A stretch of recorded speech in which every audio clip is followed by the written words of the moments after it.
Bonjour à tous, je vous retrouve aujourd'hui pour faire suite à ma petite série que je vous ai proposée la semaine dernière pour répondre un petit peu aux questions qui reviennent régulièrement où j'ai décidé de rassembler un petit peu les réponses sous ce format de petites vidéos.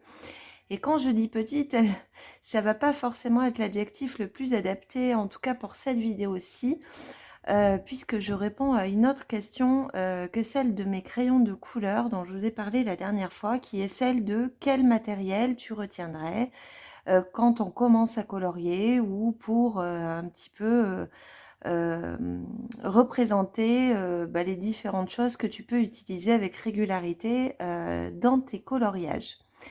Donc pour répondre à cette question qui me paraissait difficile parce que ça tient à plein de choses différentes, j'ai choisi donc de réunir ces différents éléments, ce qui implique que cette vidéo va être un petit peu plus longue que ce que je pouvais imaginer, donc il va prendre un peu de temps. Et pour la montée, pour la... Voilà. J'espère que je n'oublierai pas des choses très importantes, mais j'en oublierai forcément. Donc je vais vous présenter sous différents onglets, j'ai envie de dire, des toutes petites parties, chaque petite thématique qui, moi, me paraissait importante, en tout cas de connaître quand j'ai commencé. Donc je vais bien sûr répondre à la première question sans vous donner une réponse à proprement parler d'ailleurs, parce que enfin, j'ai l'impression que j'avais fait un petit peu le tour de cette problématique sur la première vidéo, à savoir quel crayon pour commencer. Mais ensuite, je vais venir vous parler des tailles crayons, des gommes, des blenders, des stylos gel, des petits matériels, des fonds, je ne sais pas si je vous l'ai dit, avec quoi je peux réaliser les fonds, et enfin des aquarelles.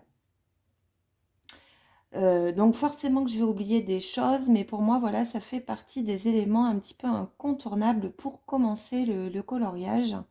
Donc si je reviens sur cette question qui revient souvent, c'est oui, quel crayon tu pourrais me conseiller pour commencer? Je vais avoir bien du mal à répondre à cette question, bien sûr, parce que je ne sais pas ce qui va vous correspondre. Toutefois, si on parle en termes de gamme, je dirais que moi, pour commencer, je vous l'ai déjà dit, j'avais commencé par les Prismacolor. Il se trouve qu'aujourd'hui, ce budget des Prismacolor est un budget conséquent parce qu'ils ont bien flambé quand même sur le net. Si vous avez le budget, moi je pense que il y a deux solutions. Soit vous partez sur les Prisma, soit vous partez sur les polis. Donc autrement dit, soit vous partez sur une texture cire, soit vous partez sur une texture à l'huile. Savoir qu'est-ce qui vous sera le plus confortable pour commencer, c'est absolument impossible de répondre à cette question. C'est la raison pour laquelle moi je vous dirais essayez plutôt deux gammes de crayons sur un petit coffret ou des crayons à l'unité si vous le pouvez.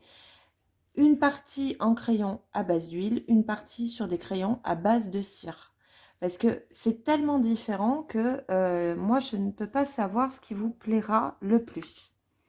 Donc si votre budget est conséquent et confortable, tentez une petite boîte de Prismacolor et tentez quelques crayons à l'unité de la marque Polychromos de chez Faber-Castell. Là déjà, vous aurez un petit aperçu. Ce qui ne veut pas dire que toutes les gammes à la cire se ressemblent ou que toutes les gammes à l'huile se ressemblent. Mais quand même, dans la manière de colorier, il y a quand même de fortes similitudes selon que vous utilisez des crayons très gras, donc à la cire, et des crayons à l'huile. Si vous avez un budget par contre plus restreint que celui-ci qui est conséquent, moi je pense que je testerai les crayons à la cire de la marque Arteza ou de la marque Castle Arts parce que ce sont de bons crayons. Moi je n'arrive pas à travailler avec les Arteza, mais ça ne veut pas dire que ce sont de mauvais crayons. Donc ces deux-là sont à base de cire. Moi j'ai une préférence pour les Castle Arts. Et j'essaierai les crayons de couleur à l'huile de la marque Kohinoor, qui sont aussi de très bons crayons. Pour vous donner un ordre d'idée, j'avais fait une petite vidéo tuto sur une comparaison justement entre le coffret portrait des Castle Art et le coffret portrait des Polycolor. Donc on n'est que sur un coffret portrait, mais en termes de texture de crayon, je les trouve tous les deux très intéressants. Donc après moi, les plus et les moins, ça allait surtout dépendre de la constitution du coffret portrait. Ça ne tenait pas la qualité des crayons qui pour moi étaient très bien de part et d'autre. Donc vous pouvez aller voir cette petite vidéo si vous voulez voir les deux. Sachant que je n'ai pas fait l'acquisition d'une grande boîte de polycolore, donc j'ai pas fait de colo entier avec cette gamme-là. Donc voilà, pour débuter, je dirais, essayez déjà les polycolores ou les de Kohinoor ou les Castle Art Arteza. Vous pouvez aussi essayer des gammes encore plus abordables comme les Giotto ou les Black Widow par exemple. Mais moi, toutes ces gammes-là, je ne vous en parlerai pas parce que je ne les ai pas. Néanmoins, voilà, les personnes qui les utilisent en règle générale font de très bons retours, donc il n'y a pas de raison. Mais je pense que c'est important que vous essayiez déjà d'abord de trouver qu'est-ce qui peut le mieux d'emblée vous correspondre. Est-ce que ça va plutôt être l'huile ou plutôt la cire? Donc, je sais que je ne vais pas répondre là clairement et que du coup, comment dire, vous allez peut-être dire, bah en fait, du coup, au final, on ne sait pas. Bah oui, mais moi non plus, je ne sais pas. Donc, ça va être difficile. Mais voilà, si vous partez, quelle que soit la gamme que vous allez opter, que vous partiez sur n'importe laquelle de celles dont on a parlé, il va être indispensable que vous puissiez, bien sûr, je ne l'ai pas dit, mais posséder une trousse adaptée. Donc moi, c'est toujours les mêmes que j'utilise. Donc ce sont des trousses à différents volets. Donc mes crayons ne se touchent que rangée par rangée. Entre les deux, il y a une séparation. Donc, je les ai en différents formats. Celle-ci, c'est le format le plus important. Je ne sais plus si c'est 200 slots ou 160, je ne sais plus.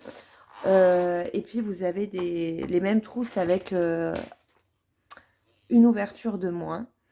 Moi, ce sont celles que je préfère parce que vous avez un rangement unique par crayon. Il existe des trousses, je crois que j'en ai une, c'est de la marque Arteza d'ailleurs, où vous rangez vos crayons 3 par 3, mais moi, c'est pas trop ce que je préfère. Moi, je préfère qu'ils restent avec des emplacements individuels. Donc ça, par contre, ce sont des trousses qui m'ont coûté, enfin qui coûtent encore assez cher, parce que si je prends une nouvelle gamme de crayons, en règle générale, je prends une autre trousse pour pouvoir les ranger. Et là, à chaque fois, c'est 20 € ou 25 €. Alors, je sais que certains les commandent sur, je sais plus comment ça s'appelle, Wish ou enfin des sites comme ça. Moi, je commande pas du tout là-dessus, donc visiblement, ça fonctionne très bien. Ce sont les mêmes trousses, sauf que vous avez plus de délai de livraison. Donc voilà, là-dessus, je pense qu'il ne faut pas hésiter aussi à poser des questions quand vous êtes sur les groupes de coloriage parce que il y a énormément de personnes qui sont en mesure de vous répondre et surtout, on a tous des profils très différents sur ces groupes-là. Donc, si vous en avez une partie qui n'a pas les réponses, vous aurez forcément d'autres qui sauront vous la donner. Et en règle générale, les personnes sont extrêmement bienveillantes. J'ai même envie de dire que tous les groupes dans lesquels je suis, je les trouve très agréables, toujours positifs, bienveillants, encourageants. Donc, il ne faut pas avoir peur voilà, de poser des questions qui peuvent être restées sans réponse malgré le fait d'avoir visionné telle ou telle vidéo.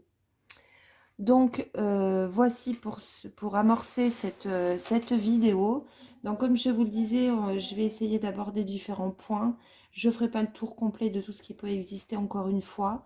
Si je peux peut-être vous dire que sur les démarrages du coloriage, en ce qui concerne les livres, alors là, moi, c'est pareil, je ne me permettrai pas de vous orienter sur tel ou tel illustrateur ou illustratrice.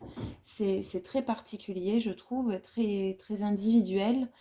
Par contre, le seul conseil que moi, je pourrais vous donner, c'est de faire attention au papier. C'est-à-dire que dès lors que vous allez aller sur Amazon et opter pour un livre de coloriage avec du papier Amazon, comme on dit, c'est-à-dire que le livre, il va vous coûter 5 €. le papier, quand il va arriver, il va être extrêmement fin. Et ça, typiquement, moi, je pense que si je m'étais arrêtée en fait à ce type de livre au début, je pense que ça m'aurait rapidement dégoûté du coloriage. Parce que quand vous avez bah, même des crayons corrects, hein, sans dire qu'ils soient exceptionnels, sur du papier qui n'est pas du tout adapté, bah, vous allez être beaucoup plus en difficulté pour faire un dégradé, et vous allez être beaucoup plus limité même pour faire un fond. Vous allez être limité parce que vous n'allez pas pouvoir utiliser l'aquarelle, parce que votre papier est tellement fin que dès que vous allez appuyer un peu, le papier va s'abîmer. Enfin, voilà. Donc, je pense que s'il y a une vigilance à avoir, c'est qu'il vaut peut-être mieux mettre 10 € sur un livre, mais avoir un livre dans lequel vous arrivez à colorier correctement. Parce que apprendre du coloriage sur du papier qui est de très très mauvaise qualité, bah là j'ai vraiment le sentiment qu'on va se tirer une balle dans le pied et que on va se compliquer la tâche et du coup on va peut-être pas du tout prendre goût, pas du tout accrocher au coloriage, mais peut-être pas pour une bonne raison. Donc voilà sur voilà mon avis encore une fois très personnel sur cet aspect livre de coloriage pour débuter. Après, voilà, il y en a qui vont aimer commencer par tout ce qui est tous les livres de Johanna Basford, d'autres qui vont les trouver trop compliqués pour commencer. Vous avez également les livres de Maria Troll, d'Anna Carlzon, de Kanoko Egusa. Bah, bien sûr, vous avez les Carby Rosanne, vous avez les Wild d'Emmanuel Collin, vous en avez tellement. Donc je vous invite à aller voir un petit peu, découvrir les chaînes de coloriage qui ont toujours, tôt ou tard, réalisé une présentation de leurs livres, de leur bibliothèque de livres de coloriage. Moi-même, j'en ai fait une tout au début. Alors, bien sûr, il y a d'autres livres qui se sont ajoutés à ma collection depuis. Vous pouvez aussi aller la consulter, mais encore une fois, elle n'est pas du tout exhaustive. On n'a jamais tout ce qui peut exister et surtout, au fur et à mesure du temps, on va s'orienter vers des illustrateurs qu'on va préférer mettre en couleur plutôt que d'autres. Donc voilà, en tout cas, tout au long de cette vidéo, je vais vous parler de matériel ou de petits matériels ou de petits basiques, on va dire. Et je vous mettrai dans la description de cette vidéo les liens correspondants. Voici ce que je peux vous dire. J'ai oublié de vous parler du papier, puisque là on parle de livres de coloriage. Si vous choisissez d'imprimer vos coloriages, vous avez différentes gammes de papier qui vous sont possibles. Et c'est exactement la même histoire qu'avec les livres. Plus vous allez aller sur du papier de qualité, plus vous allez prendre du plaisir à colorier. Moi, c'est un avis très personnel, j'affectionne particulièrement la marque de papier Strathmore, mais vous avez également la marque Clairefontaine qui propose de très beaux papiers. Il y a aussi des papiers Canson, notamment la série Painton, je crois que c'est Canson Painton, il me semble. J'ai peur de vous dire des bêtises. Non, c'est Clairefontaine et Painton, je vous dis des bêtises. Vous avez la marque Canson quand même qui vous propose des beaux papiers aussi. Notamment les papiers Imagine qui sont du mix média. Alors les papiers Canson par contre de supermarché là qu'on va trouver en format A4 ou en format A3. Je crois qu'un des premiers colos que j'ai voulu imprimer, je l'ai fait là-dessus, c'était une grosse catastrophe. J'aime pas du tout ce papier, mais c'est encore une fois une histoire de goût. Je le trouve extrêmement granuleux, je le trouve pas agréable. Voilà.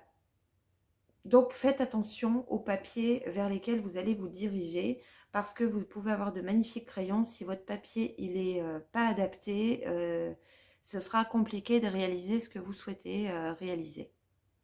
Bref, voici pour cette petite introduction et maintenant on va passer à la première présentation. On va parler des tailles crayons.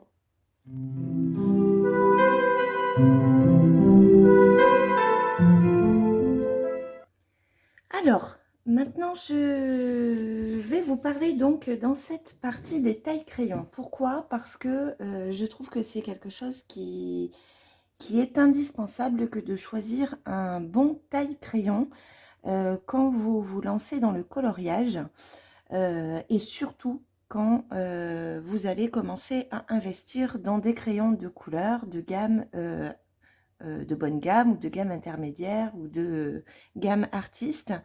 Pourquoi? Parce que le but du jeu, c'est de pouvoir les utiliser régulièrement sans pour autant devoir racheter une boîte tous les 2 mois parce que vous avez usé vos crayons.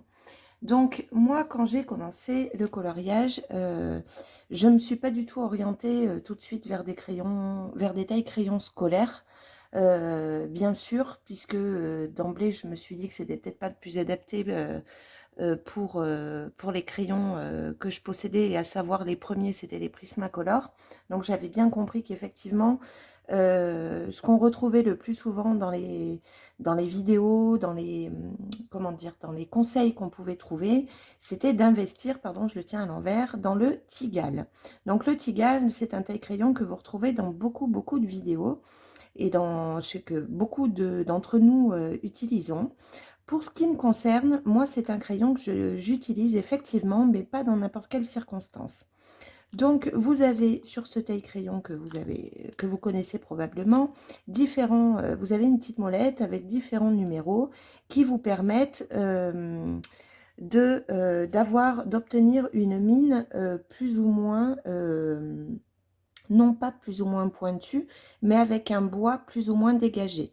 Donc, quand vous achetez vos Prismacolor neuf, vous avez ici cette largeur du bois qui est relativement courte. Je vais essayer de vous en sortir un d'ailleurs pour vous le montrer, pour que vous vous rendiez compte un petit peu plus de ce que je veux dire. Voilà, typiquement, quand vous recevez vos Prismacolor, vous avez une mine qui se présente comme ceci. Donc, vous voyez, c'est une mine très courte, bien que pointue, à l'inverse d'un crayon, je ne sais pas si je vais, voilà, un crayon que moi je vais tailler, vous voyez que le bois est beaucoup plus, plus large et la mine est plus dégagée. Moi, je préfère cette taille-ci plutôt que la petite.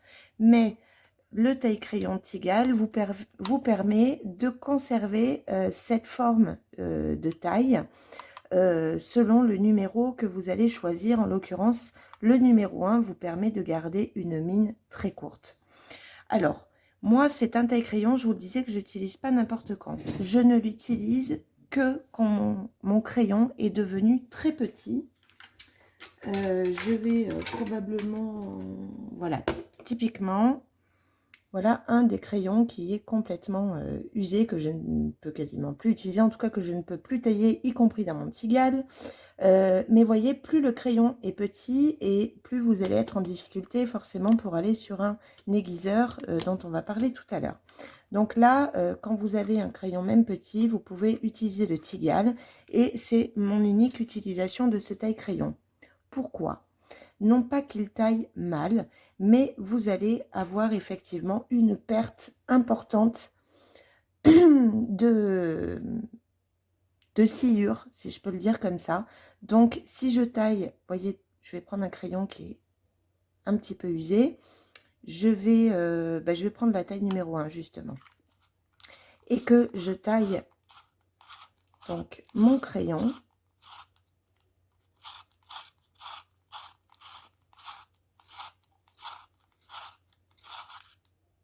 Donc, vous voyez, vous retrouvez exactement la taille des Prismacolor quand vous les avez reçus. On est vraiment à l'identique. Par contre, vous voyez, si j'ouvre mon taille-crayon, oui, vous avez une sciure qui ressemble à une sciure de taille-crayon d'écolier. Vous avez une sacrée perte, puisque si je vous le dépose, vous voyez que vous perdez d'abord de la mine. Donc, vous voyez toutes les sciures rouges, mais en plus, forcément, vous perdez des lamelles du bois. Donc, vos crayons vont s'user beaucoup plus vite avec ce type de taille-crayon. C'est la raison pour laquelle moi, je ne les utilise que quand mes crayons sont trop courts pour passer sur un de mes autres taille-crayons. Donc, en ça, il reste très utile et je ne m'en séparais pas parce que vraiment, je le trouve très intéressant justement sur ces formes de mines différentes que vous pouvez obtenir. Donc ce Tigal, vous pouvez le retrouver sur Amazon pour un prix qui varie. Alors qui varie parfois selon la couleur et puis qui varie au gré d'Amazon, comme on le connaît bien maintenant. Donc moi je l'avais payé 8 euros. Donc c'est pas non plus le taille crayon que vous allez trouver dans votre supermarché à 2 ou 3 euros, mais voilà, pour la qualité de la taille de la mine et le choix qu'il vous donne, je trouve que c'est un taille crayon qui est intéressant. Et pour moi, il fait partie des incontournables. Ensuite, vous allez retrouver régulièrement celui-ci. Celui-ci, c'est le DAL 133, donc qui cette fois-ci est un taille crayon particulier puisque c'est plus précisément un aiguiseur. C'est-à-dire que là, vous allez avoir, si je l'ouvre,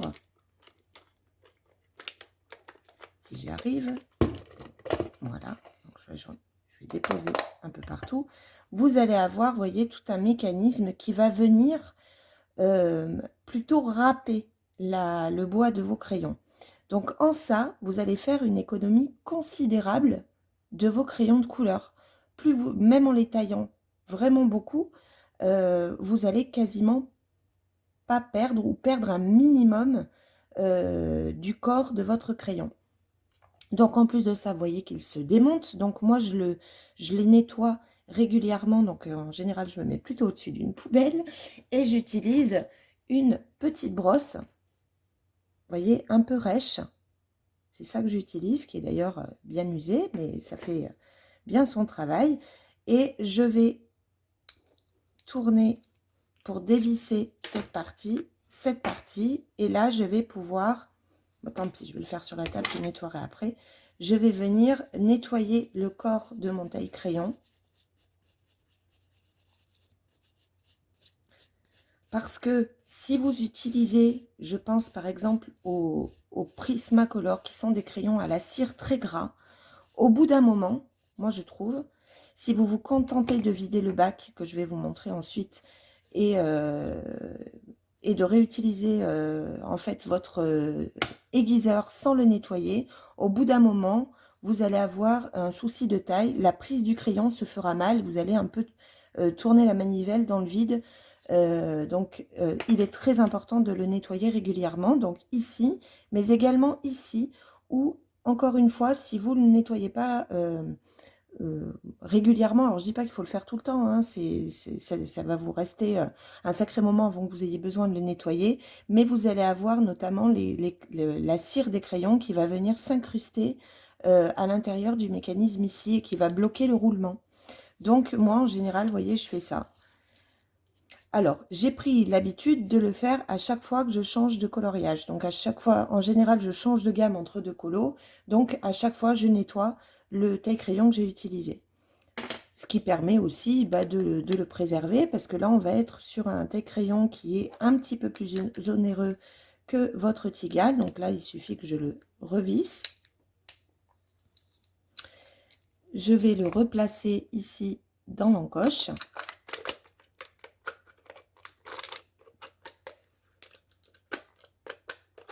Si j'y arrive, voilà.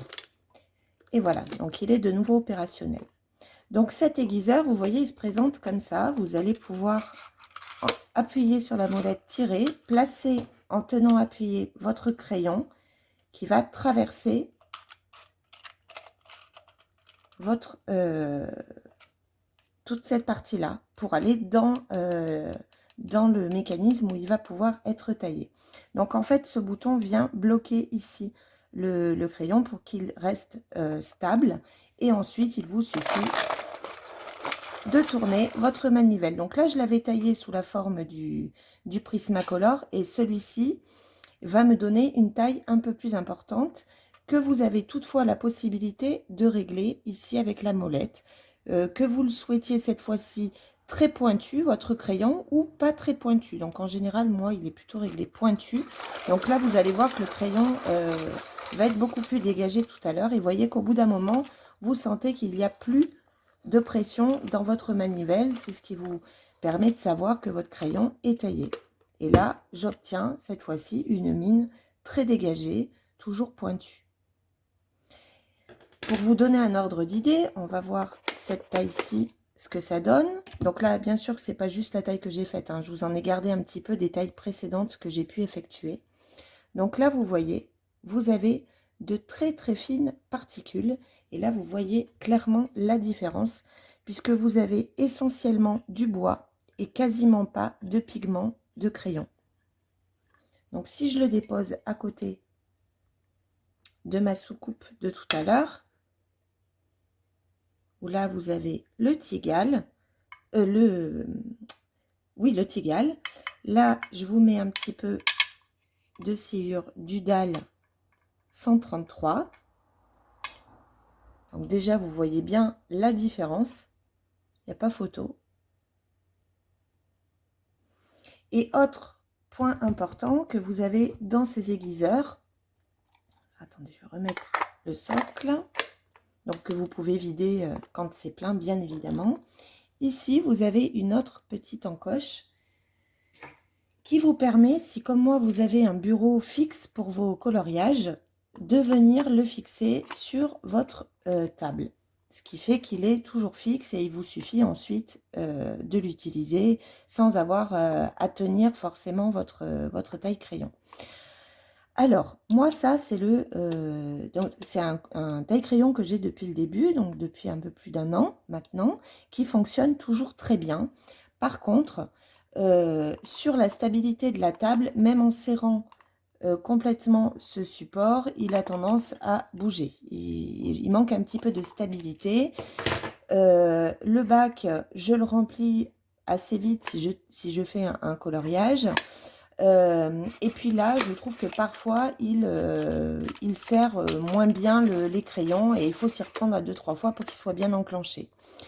J'avais ensuite entendu parler d'une autre gamme d'aiguiseurs et c'est maintenant celui que j'utilise, on va dire 99% du temps, c'est celui-ci. Donc c'est un aiguiseur de la marque Stadler qui pour moi est celui que je préfère. Donc il est également fixé, c'est exactement la même mécanique que tout à l'heure. Vous avez également donc le système pour le fixer sur votre bureau ou sur votre table à dessin. Cette fois-ci, une fois qu'il est en place, il est fixe, il ne bouge pas. Vous avez de la même manière une molette pour régler la taille de votre crayon. Vous pouvez le démonter pour nettoyer l'intérieur, ce que je vous ai montré tout à l'heure avec le DAL 133. Et cette fois-ci, par contre, vous allez avoir une contenance plus grande. Donc, je ne sais pas si vous voyez la différence entre les deux. Donc, il est plus lourd, plus costaud. Je trouve qu'il est plus stable et il est de meilleure qualité. Après, il est, je crois, un peu plus cher que le DAL 133 puisque je crois qu'à l'époque, j'avais dû le payer dans les 35 euros, 35-40 euros. J'ai cru voir récemment qu'il était en promotion sur Amazon. Après, il y a toujours des périodes comme ça où vous allez avoir des actions de promotion. Donc, c'est intéressant de surveiller s'il y a des produits comme ça qui peuvent vous intéresser. Et autre point que je trouve important dans ce Stadler, c'est qu'au niveau de la taille, vous allez avoir quelque chose d'encore plus fin et d'encore plus économique quand vous taillez régulièrement vos crayons. Donc, je ne sais pas si vous, à la caméra, vous allez le percevoir. Moi, je le perçois quand je taille mes crayons parce que je les taille encore moins souvent depuis que j'ai ce taille-crayon. Donc, je vais vous déposer un petit peu. Voilà. Ici, donc là, vous voyez, les copeaux sont encore plus fins que dans celui du DAL. Et rien à voir, bien sûr, avec celui du Tigal. Donc, voici pour moi ce que je peux vous dire de ce que je connais. Il existe, bien sûr, tout un tas de taille-crayons ou d'aiguiseurs. Le seul conseil qui me semble important de retenir, c'est que si vous voulez préserver vos crayons, il faut que vous évitiez les taille-crayons scolaires. Et le Tigal, bien que, même si vous avez quand même un bois, des sciures du bois qui sont fines, vous use quand même nettement plus vos crayons que si vous utilisez un aiguiseur. Pour moi, il est incontournable d'avoir un aiguiseur pour préserver vos crayons dans le temps. surtout si c'est une activité que vous pratiquez comme moi au jour le jour et que vous voulez économiser vos crayons parce que vous avez des crayons de qualité. Donc voilà pour les 3 tailles crayons en tout cas dont moi je peux vous parler. Maintenant, je vais vous proposer de changer de thématique sur ces incontournables liés au coloriage.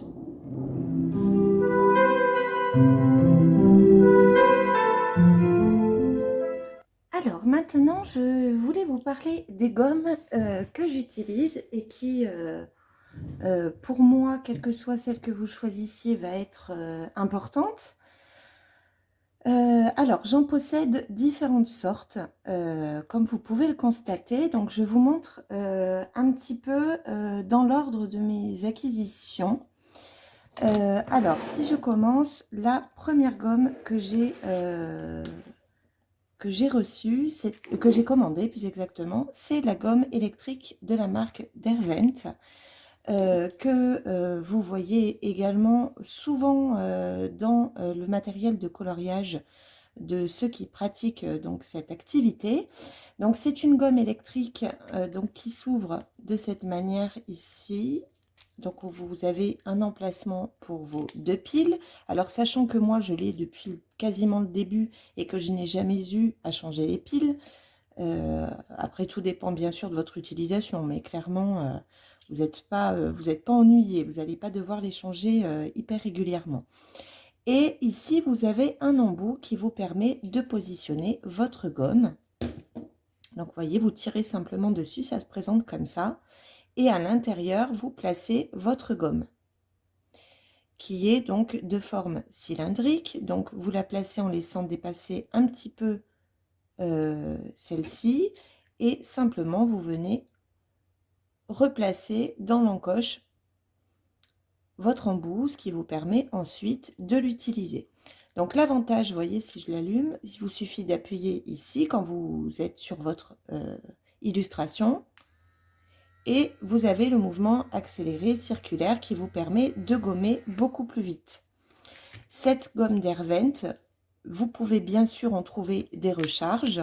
Donc soit vous l'achetez avec déjà un sachet de recharge, soit vous pouvez trouver uniquement les recharges dans tout un tas de magasins comme Cultura, etc. Là, il n'y a pas de difficulté pour trouver ces petites gommes ensuite, mais vous pouvez aussi les trouver sur Amazon, bien évidemment. Donc, je vous ai fait des tout petits aplats de couleurs pour que vous puissiez voir un petit peu ce que ça donne. Donc là, si j'utilise cette gomme-ci sur un aplat tout simple, donc vous voyez, il vous suffit de passer et vous allez pouvoir obtenir quelque chose de propre. Si vous souhaitez gommer parce que vous avez dépassé par exemple sur une petite partie de l'illustration, vous souhaitez enlever ou gommer parce que la teinte ne vous plaît pas, c'est une gomme qui, voilà, qui est super bien.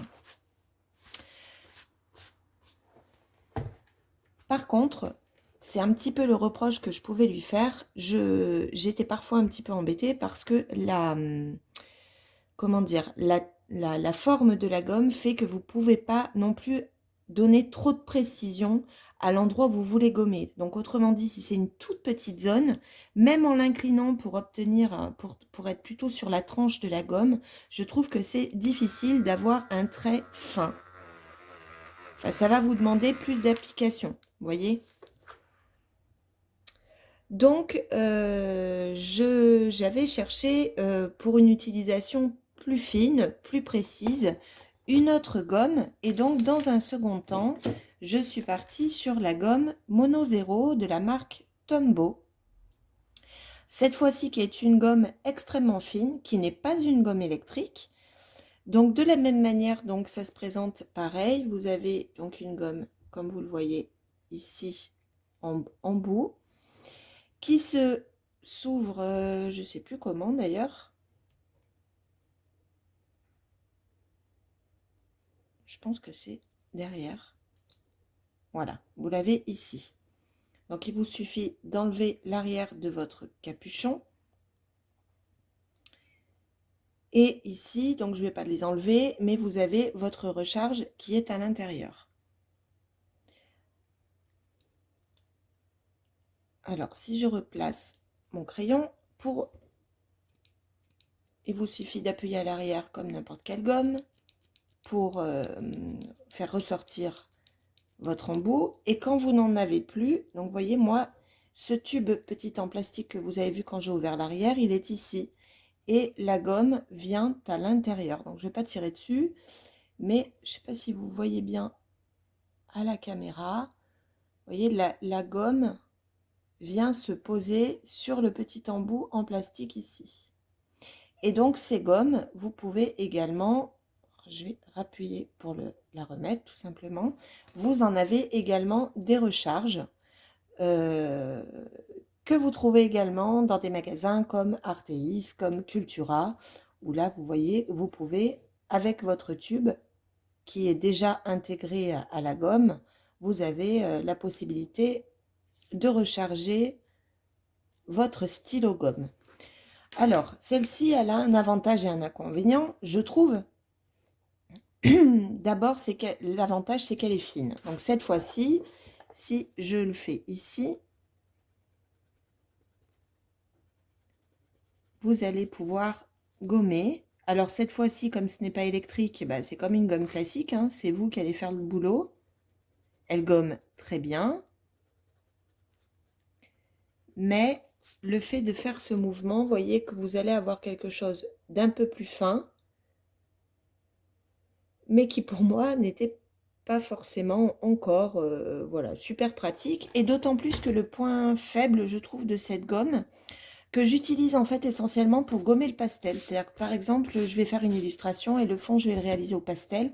Et souvent, on a les bordures du pastel qui viennent recouvrir le contour de l'illustration. Et comme là, si je n'appuie pas, je sais que ça ne va pas gommer mon crayon comme ça si je fais juste ça. Par contre, ça va m'enlever tous les pigments du pastel. Donc ça, c'est une gomme que j'utilise souvent pour cette utilisation. Mais le point faible, je trouve, c'est que c'est une gomme qui se salit beaucoup et qu'il faut faire très attention entre deux utilisations de bien nettoyer. Donc moi, ce que je fais, c'est que je la frotte sur un papier comme ça. Et de cette manière, elle redevient propre. L'autre point négatif, c'est que je trouve que quand on l'utilise quelquefois, au bout d'un moment, ici, la gomme, elle est fine et elle s'effrite. Donc, il m'est déjà arrivé à plusieurs reprises, puisque le bout était tout friable, de venir avec un ciseau et de faire une coupe nette pour repartir sur une gomme solide. Donc ça, je trouve que c'est le point faible de ces gommes Mono Zéro de chez Tombow, qui sont en plus pas données. Je vous dirai plus le prix, mais voilà, c'est pas. Je vous mettrai les liens bien sûr sous la vidéo si vous voulez aller regarder. Donc elle est pratique, mais elle a des désavantages. Donc je me suis cherché une gomme électrique qui soit beaucoup plus fine, et donc j'ai trouvé celle-ci qui est de marque Tiou, qui fonctionne exactement de la même manière que la gomme Derwent électrique, puisque elle marche à pile, qui cette fois se trouve à l'arrière. Vous avez ici le bouton pour activer la gomme, vous voyez, et vous avez un embout qui vous permet d'insérer votre gomme. Le gros avantage, je trouve, de cette gomme, c'est que vous avez d'abord, c'est livré avec une boîte énorme en termes de contenance, et vous avez à la fois des gommes similaires à celles de Derwent en termes de taille. Vous voyez, on est vraiment dans des dimensions tout à fait similaires, mais vous avez aussi des gommes toutes fines, typiques de la Mono Zéro que l'on vient de voir. Si vous souhaitez changer, il vous suffit de changer l'embout que vous allez placer à l'intérieur de votre stylet. Ici, moi, j'ai choisi de conserver le format large sur ma Derwent, ce qui m'évite de changer tout le temps. Et ici, d'intégrer le format fin, donc il se présente exactement de la même manière, vous voyez, et de le replacer ici. Là, en termes de prix, franchement, ça n'a rien à voir. C'est beaucoup plus abordable et ça fait le même travail. Donc, pour vous montrer celle-ci, son fonctionnement, donc pareil que tout à l'heure, on appuie et on a quelque chose de beaucoup plus précis, je trouve, que la Mono 0 et de beaucoup plus fin que la gomme électrique d'Hervent. Vous voyez un petit peu la différence entre celle-ci et celle-ci? Ça n'a rien à voir. Donc pour moi, les deux sont très complémentaires. Donc si je devais choisir, je pense que je garderai mes deux gommes électriques de taille différentes et que je ne reprendrai pas forcément la Mono 0 de chez Tombow. Donc je vous mettrai aussi ce lien en barre d'informations. Je vous en avais même jamais parlé de cette gomme parce que je ne l'ai pas depuis si longtemps que ça et je pensais vous la présenter dans le prochain haul, ce que je ferai certainement bien sûr. Ensuite, dans les autres gommes que je possède, celle-ci, c'est une gomme d'Hervent, mais je l'avais reçue avec mes prolongateurs de crayon. Donc, je ne l'ai pas commandée avec l'intention d'avoir absolument cette gomme. Elle peut me servir, pareil, pour gommer du pastel quand ça a débordé sur mon illustration au centre. Voilà, c'est pas une gomme que j'utilise souvent, mais voilà, elle dépanne, on va dire. Et enfin, vous avez la gomme mie-de-pain. Alors vous allez me dire, qu'est-ce que c'est que la gomme mie-de-pain? Donc celle-ci, c'est la gomme mie-de-pain de la marque Faber-Castell. Donc ça, c'est une gomme qui est très très particulière, qui se présente comme ça. Donc c'est une gomme qui est molle, que vous pouvez malaxer et qu'il faut d'ailleurs malaxer. Donc vous voyez, moi j'ai toujours un petit bout qui est sorti sur ma table à dessin, que je malaxe. Rien qu'en la malaxant d'ailleurs, elle se nettoie parce que les pigments se mêlent à la gomme. Je crois d'ailleurs que c'est une gomme que vous pouvez laver, pour vous dire que vous pouvez passer à l'eau claire pour la nettoyer, puis ensuite, bien sûr, la laisser sécher avant de pouvoir la réutiliser. Moi, jusqu'à maintenant, j'ai jamais eu besoin de le faire. Pour moi, c'est une gomme qui est super intéressante, qui s'utilise normalement à la base beaucoup pour le fusain, que je n'utilise pas. Néanmoins, elle m'est utile quand, par exemple, j'ai une illustration et que je suis venue sans le vouloir tacher avec le pigment d'un autre crayon. C'est-à-dire que, par exemple, je vais faire un portrait, je vais avoir toute ma partie peau qui est jolie, puis je vais travailler avec des crayons qui vont être un petit peu friables et je vais aller colorier les cheveux, par exemple, et sans faire attention, il y a un pigment qui vient se déposer sur ma peau et qui est figé. Là, si j'utilise une gomme, quelle qu'elle soit, oui, je vais enlever le pigment que j'ai mis, avec le risque que ça l'étale un petit peu, et en plus, je vais gommer la partie de peau qui se trouve dessous. Et dans ce cas-là, en fait, moi, je vais chercher ma mie de pain, cette gomme mie de pain. Pourquoi? Parce que c'est une gomme qui fonctionne particulièrement. Vous pouvez créer une pointe, puisqu'elle se malaxe, et venir gommer, comme ici, un bord, j'ai envie de dire, mais elle s'écrase puisqu'elle est molle. Mais surtout, et c'est là pour moi plutôt l'intérêt de son utilisation, c'est que c'est une gomme qui est en caoutchouc et qui est une matière qui absorbe en fait.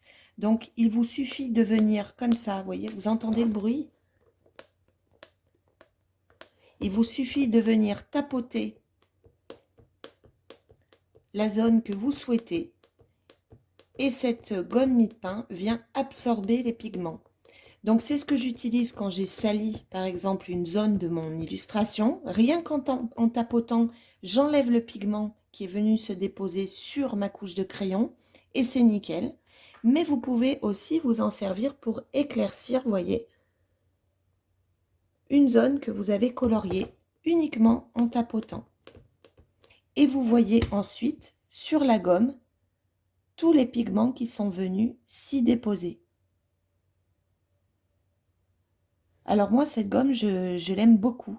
C'est vraiment quelque chose que j'utilise très régulièrement, dont je ne me passerai pas, que vous pouvez également trouver dans tous les magasins qui proposent du matériel Beaux-Arts, donc Cultura, Artéis, vous les avez bien sûr sur tous les sites possibles et imaginables. Et pour moi, c'est un incontournable. Il est toujours utile, que vous soyez sur le pastel ou sur le crayon de couleur. Moi, cette gomme, je la trouve vraiment super.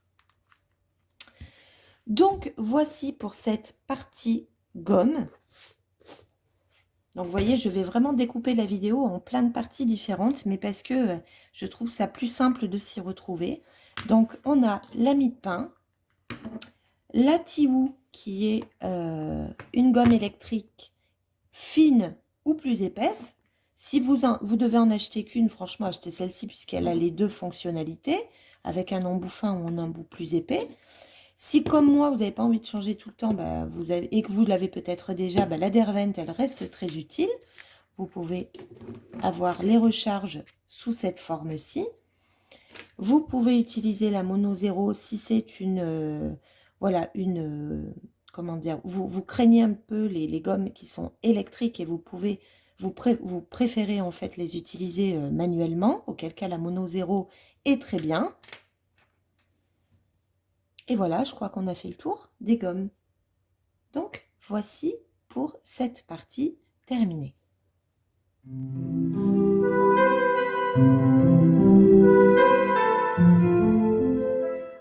Alors, concernant les blenders, puisque quand on commence le coloriage, je trouve que le plus difficile à trouver, c'est la technique des dégradés et surtout sur des surfaces importantes. Donc, la question des blenders est une question qui revient souvent. Donc, au tout départ, j'avais commandé un blender tout simple, sans me dire qu'il y avait peut-être des différences entre chacun. Donc, j'avais d'abord choisi le blender de la marque Derwent, qui se présente donc sous la forme d'un crayon, que j'avais eu en même temps que le prolongateur de crayon, c'était un lot.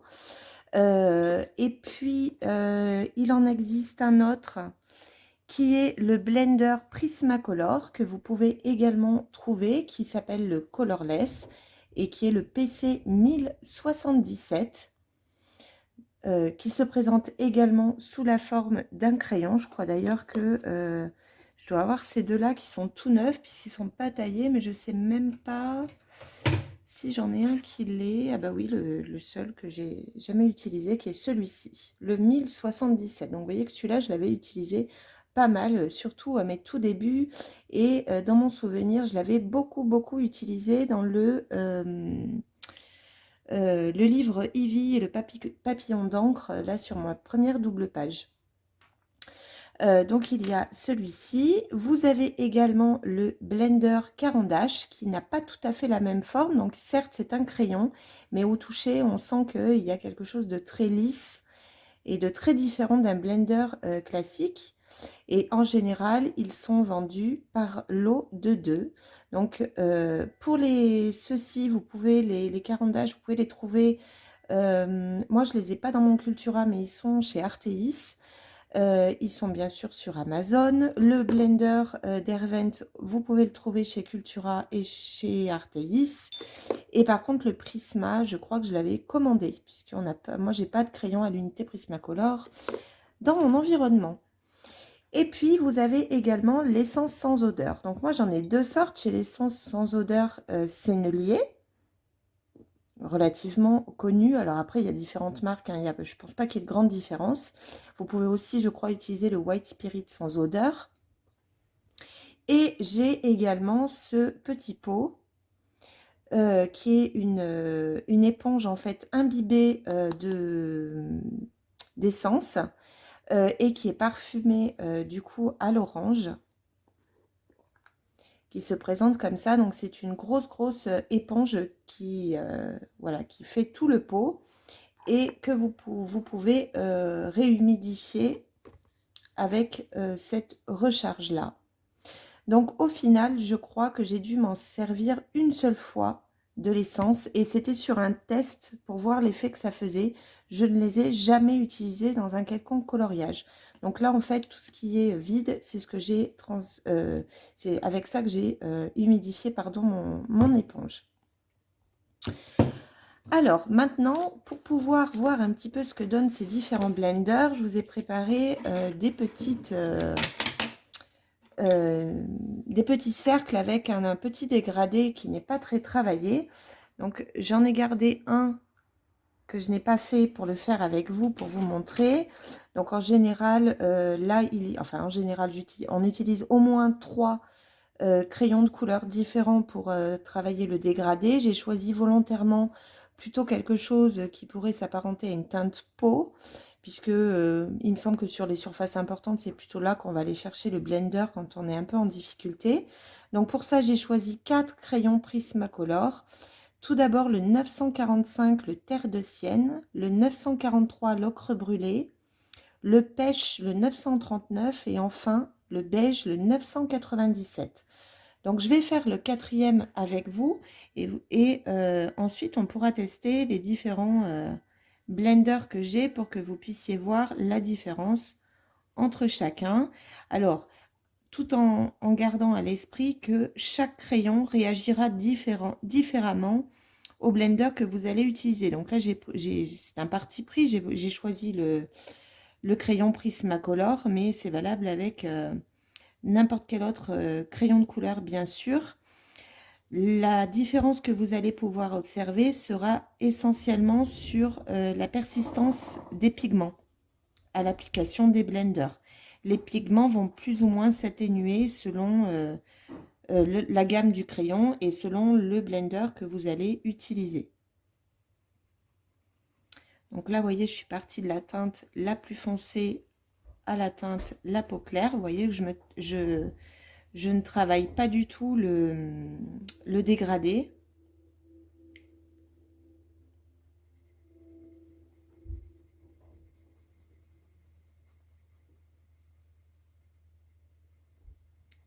Je vais passer une seconde couche rapide, mais vous voyez que je ne cherche pas à combler toutes les aspérités du crayon,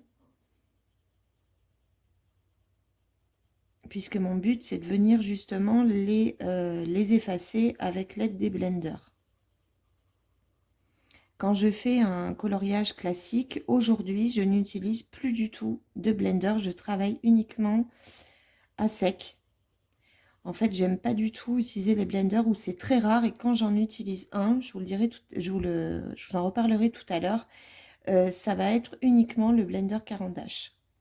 Mais il faut vraiment que j'ai voilà, une réaction du crayon sur le papier qui vraiment me limite dans le nombre de couches ou alors le crayon est extrêmement gras et du coup, même en passant 3-4 couches, j'arrive encore à avoir des aspérités. Donc là, pour gagner du temps, en fait, hein, c'est à ce moment-là que je vais prendre le blender Caran d'Ache.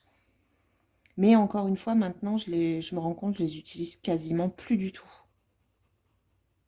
Donc là, je vous en parle parce que par contre, quand on commence le coloriage, c'est vrai que ça peut être très utile.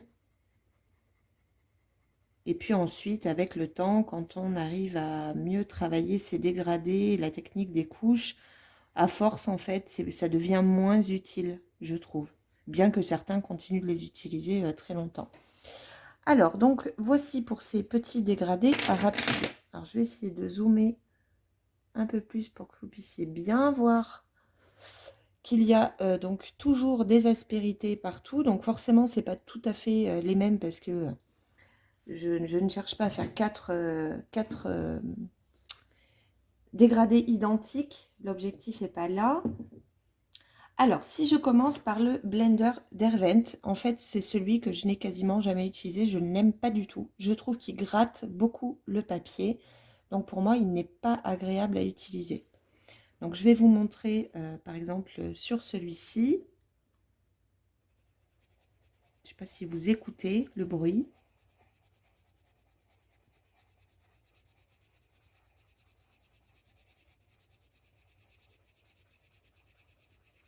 Donc là, il faut quand même exercer une petite pression sur le crayon pour que justement, il vienne masquer toutes les aspérités et favoriser donc le blender.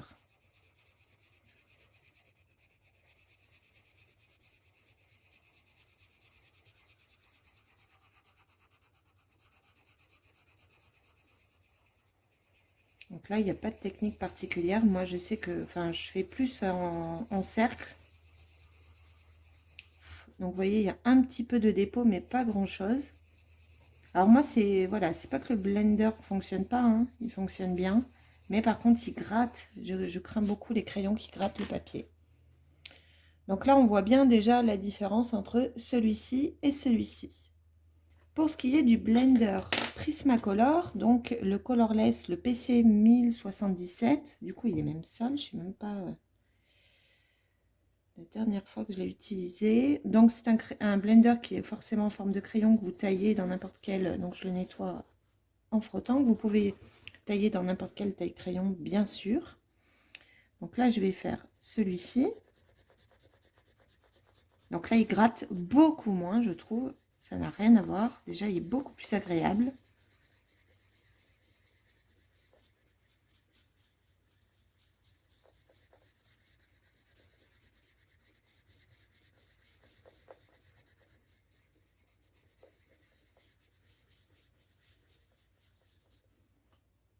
Là aussi, il y a des dépôts.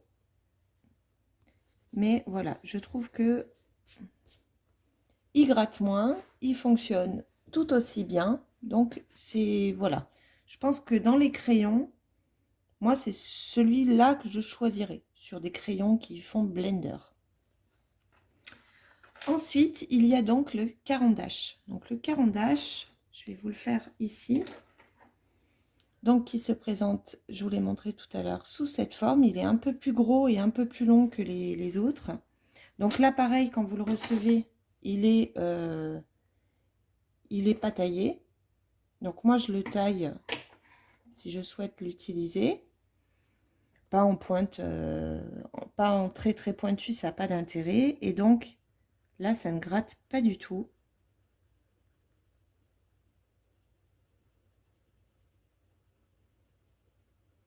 En fait, ça lisse complètement le papier. Et malgré tout, ce qu'il faut savoir avec le blender Caran d'Ache, c'est qu'il donne il laisse une pellicule en fait sur votre, sous son passage, qui par contre ne permettra pas de venir retravailler votre dégradé. Je vais vous montrer ça. Donc on garde toutefois davantage d'intensité, ça respecte davantage, je trouve, les pigments de votre dégradé que les deux autres crayons Blender que vous pouvez utiliser. Mais voilà, si je prends, on va prendre le plus foncé. Si je souhaite repasser sur le blender, après le blender Derwent, bon, on sent que le crayon glisse moins, mais c'est possible. Si je fais la même chose sur le blender Prismacolor, là, c'est déjà plus facile de repasser le crayon, même s'il glisse quand même relativement dessus, puisque vous avez aplati toutes les aspérités de la feuille. Donc, les crayons, les pigments de votre crayon vont moins adhérer, ce qui est normal. Mais voilà, si je viens sur le Caran d'Ache, je vais peut-être passer dans une zone plus claire pour qu'on voit bien. Donc là, vous pouvez repasser, mais c'est plus compliqué. Vous allez davantage faire de traces. Donc si j'essaie de rattraper un petit peu, je pense que vous pouvez, mais on sent qu'il y a une pellicule quand même dessous. Donc là, il ne faut surtout pas appuyer sur votre crayon si vous voulez récupérer un dégradé après le passage du blender Caran d'Ache. Bon, on y arrive, hein. Vous voyez, je le fais devant vous. C'est possible quand même. On y parvient. Donc, voici pour ces 3 blenders. Je détaille pas plus que ça, hein, sinon la vidéo, déjà qu'elle promet d'être longue, je pense que là, elle serait interminable. Pour l'essence sans odeur, moi, je préfère utiliser un coton-tige, mais vous pouvez aussi utiliser du coton. Mais du coup, pour la précision, je trouve que ça s'y prête moins. Donc, je vais simplement, voilà, prendre, humidifier mon coton-tige. Je ne sais même pas s'il est encore humide, en fait, depuis le temps. S'il est encore humide, il y a encore du liquide dedans. Donc, je viens humidifier mon coton-tige avec la solution l'essence sans odeur qui est contenue sur mon éponge. Donc là, voilà, on va venir le passer sur celui-ci. Et là, de la même manière, je vais faire des petits cercles. Je vais essayer de le faire que sur la moitié.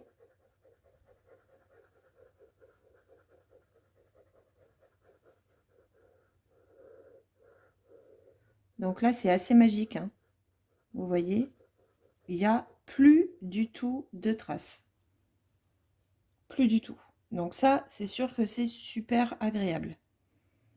Après, c'est vrai que moi, je ne l'ai jamais utilisé. Quand je le vois comme ça, je me dis, ah bah ouais, en fait, c'est super. Plutôt que de t'embêter chaque fois à faire des couches et des couches et des couches pour qu'on ne voit pas de traces, je me dis que c'est sûr que là, l'essence sans odeur, c'est direct. Après, je pense que j'y perdrai le plaisir du coloriage. Parce qu'en fait, c'est, comment dire, ça va pas me demander de l'application, etc.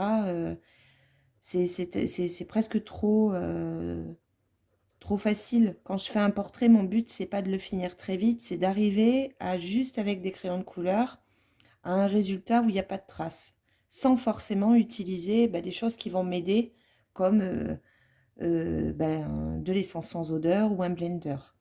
Mais c'est vrai que entre un blender, vous voyez, Prismacolor ou Derwent et l'essence sans odeur, le résultat, regardez, ça a quand même rien à voir. C'est quand même plus joli. Et par contre, vous obtenez quelque chose d'intéressant quand même, plus avec le blender Caran d'Ache. Alors, j'ai laissé la moitié pour que vous voyez bien la différence, mais je vais vous montrer. Donc là, c'est le blender en éponge, là, le Zestine, que je vous ai montré tout à l'heure. Et je vais vous montrer que ça fait exactement la même chose avec l'essence sans odeur Sennelier. Donc là, je vais simplement ouvrir ma bouteille. Et je vais prendre l'autre côté du coton-tige que je vais venir tremper dedans, à peine, parce qu'il n'en faut pas beaucoup. Et donc là, on va faire l'autre côté, cette fois-ci, donc avec l'essence sans odeur de la marque Sennelier.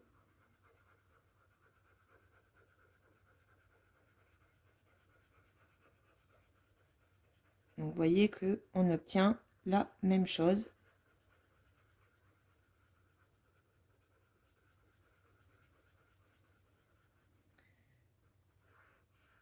Voilà, il n'y a pas de différence. Hormis que peut-être, je dirais que, vous voyez, le pigment se mélange peut-être, je sais pas, ça écarte un peu plus les pigments peut-être avec le Sennelier. Faut que je repasse un petit peu, mais je perds, vous voyez, j'ai perdu en pigmentation d'un côté et de l'autre. Je sais pas pourquoi. Bon, en tout cas, les deux feront le même job. Donc, si vous deviez retenir des blenders qui soient plus efficaces, moi, je partirai pas forcément sur le Prisma ni le Derwent, mais si je devais choisir entre les deux, je prendrais le Prisma. Je partirai davantage sur le blender Caran d'Ache. Et si je veux aller sur de l'essence sans odeur, c'est sans problème parce qu'effectivement, là, vous avez quelque chose de très rapide. Et l'avantage de l'essence, c'est que comme c'est l'essence qui a étalé vos pigments et que ce n'est pas l'appui de votre blender qui est venu tasser le papier, l'avantage, ça sèche vite déjà. Et là, vous pouvez tout de suite reprendre vos crayons. Et là, sans aucune difficulté, vous avez vos pigments qui accrochent parfaitement le papier, toujours.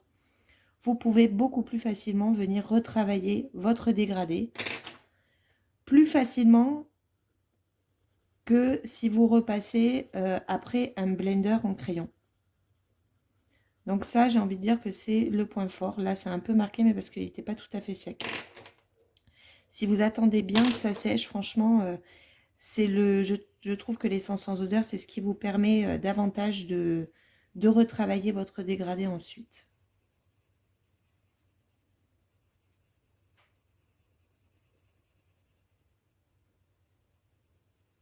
Là, je vais repasser, vous voyez, un petit peu partout. J'appuie pas du tout, hein. Il n'y a même pas besoin.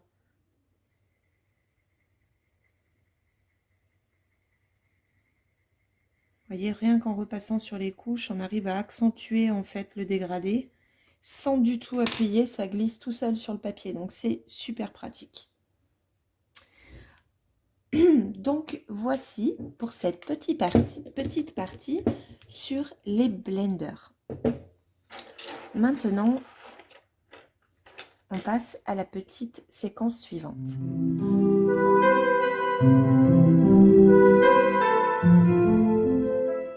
Alors, un autre indispensable que je voulais vous présenter, que vous connaissez peut-être ou peut-être pas encore, il s'agit des Posca. Alors, les Posca, ce sont des feutres que vous pouvez retrouver dans une multitude de couleurs et qui sont finalement remplis de peinture acrylique et qui vous permettent d'apporter des petites touches à vos coloriages sans difficulté aucune. Donc moi, là, je vais vous parler des blancs et des noirs. Vous en avez dans tout un tas de couleurs aussi. Donc là, je vous montre une petite gamme de rose, violet, et celle-ci, je crois que c'est Lite 20. Voilà, pour celle-ci. Ce sont donc des marqueurs que vous pouvez retrouver dans tout un tas de magasins type Cultura, Beaux-Arts, donc Artéis, le géant des Beaux-Arts et ainsi de suite. Il peut même arriver que vous puissiez en trouver en grande surface où ils font ponctuellement des promotions dans les grands hypermarchés qui sont parfois vendus sous forme de mallettes où vous allez avoir un panel de différentes teintes et surtout de différentes mines. Donc pour ce qui concerne les mines, vous en avez donc différentes sortes.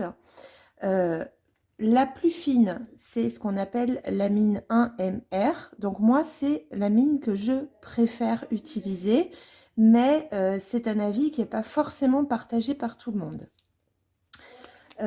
Donc la mine est extrêmement fine, vous voyez. Donc là, je vous ai pris un papier noir, puisque en utilisant le blanc, ce sera peut-être plus beau, ce sera même certainement beaucoup plus visible pour vous. Donc ce sont des marqueurs qu'il faut secouer avant l'utilisation pour mélanger la peinture qui s'y trouve et qui s'amorce en appuyant simplement sur la mine. Alors moi en général avant de les utiliser je fais un test sur un autre, sur un brouillon par exemple au cas où il y ait un amas de peinture après l'avoir secoué qui se dépose et puis si je veux quelque chose de fin j'ai pas envie d'avoir un accident sur mon illustration. Donc vous avez cette mine 1MR, vous voyez qui est quand même très fine. Si je prends la suite des tailles, vous avez la taille pardon, 1M. Donc pour moi, c'est la plus universelle des teintes, c'est celle qu'on retrouve le plus souvent, qui est donc à peine plus large. Ensuite, après cette taille 1M, vous allez avoir la taille 3M qui est encore un peu plus grosse.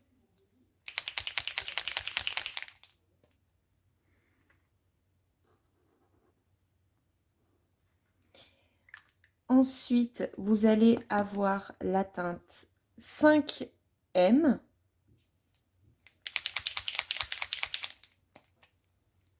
Donc la mine, vous voyez, elle ressemble vraiment à un gros feutre. Je ne sais pas si vous voyez bien.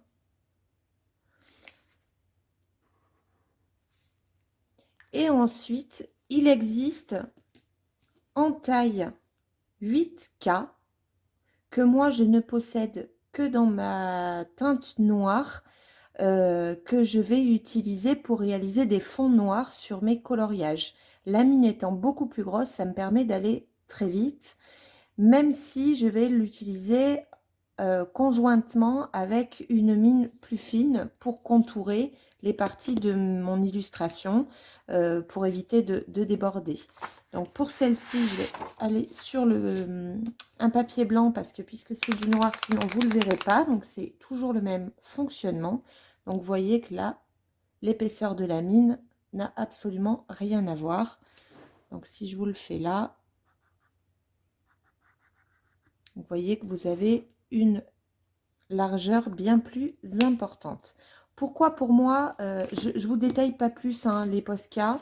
Vous avez un détail de ces Posca, une vidéo dédiée en fait à ce matériel, si je ne me trompe pas, qui est sorti il y a quelques temps, quelques semaines, sur la chaîne Les Passions de Morgane. Donc je vous invite à aller la voir si ça vous intéresse d'en savoir un petit peu plus sur ces marqueurs.